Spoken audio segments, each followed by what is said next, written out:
बिस्मिल्लाहिर्रहमानिर्रहीम। अस्सलाम वालेकुम। उम्मीद है कि आप सब खैरियत से होंगे। आज आपके साथ मज़ेदार बलोची चाँप कढ़ाई की रेसिपी शेयर कर रही हूँ। बिल्कुल ढाबा स्टाइल से हम तैयार करेंगे। तो चलते हैं इसकी तैयारी की तरफ। 1 किलो ये देखें चाँप का गोश्त है और इसको अच्छी तरह से वॉश करके हम कुकर में पहले गोश्त को गलाएंगे। इसमें मैंने टमाटर और प्याज शामिल किया है।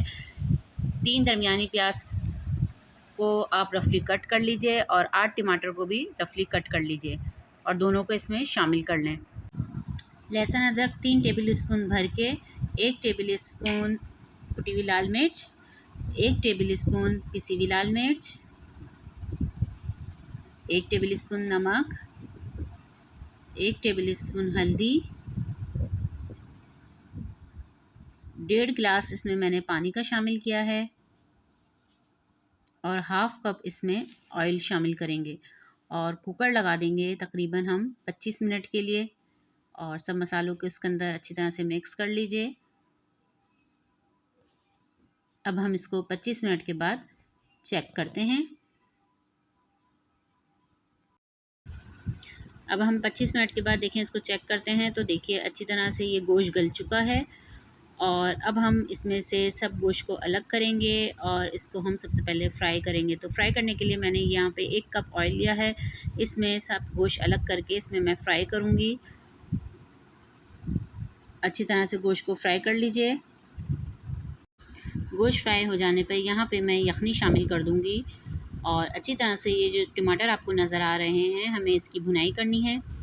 टमाटर और प्याज की अच्छी तरह से भुनाई करने के बाद इसमें हम बाकी के मसाले शामिल करेंगे।